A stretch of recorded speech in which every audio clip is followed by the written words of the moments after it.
கிறிஸ்துக்குள் பிரியமானவர்களே, ஆண்டவரும் இரட்சகரும் மீட்பரும் ஆகிய இயேசு கிறிஸ்துவின் இணையற்ற நாமத்தில் அன்பின் வார்த்தைகளை தெரிவித்துக் கொள்கிறேன். கர்த்தர் ரொம்ப ரொம்ப நல்லவர். அவர் நேற்றும் இன்றும் என்றும் எப்போதும் மாறாதவராயிருக்கிறார். வானத்தையும் பூமியும் உண்டாக்கின தேவாதி தேவனிடத்திலிருந்து ஒத்தாசை வந்து கொண்டிருக்கிறது. கர்த்தர் உன்னையும் என்னையும் அவர் ஆசீர்வதிக்கிற தேவனாய் காணப்படுகிறார். ஹல்லேலூயா.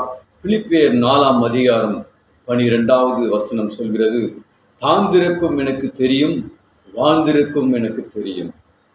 எவ்விடத்திலும் எல்லாவற்றிலும் திருப்தியாயிருக்கவும் பட்டினியாயிருக்கவும் பரிபூர்ணமடையும் குறைபடவும் போதிக்கப்பட்டேன். எனக்கு அன்பான தேவ ஜனமே, எனக்கு அன்பானவர்களே, ஆண்டவராகிய இயேசு கிறிஸ்து உள்ளத்தில் வந்துவிட்டால் நமக்கு தாழ்ந்திருக்கும் அவர் கற்றுக் கொடுக்கிறார், வாழ்ந்திருக்கும் நமக்கு கற்றுக் கொடுக்கிறார்.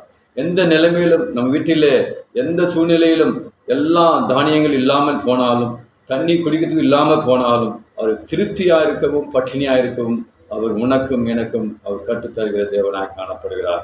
அதே வசனத்தில் 13வது வசனம் சொல்கிறது, என்னை பலப்படுத்துகிற கிறிஸ்துவினாலே எல்லாவற்றையும் செய்ய எனக்கு பலன் தருகிற தேவன். ஹல்லேலூயா. அவர் பலன் தருகிற தேவன். நாம் தாழ்ந்திருக்கவும் கற்றுக்கொள்ள வேண்டும், வாழ்ந்திருக்கும் கற்றுக்கொள்ள வேண்டும்.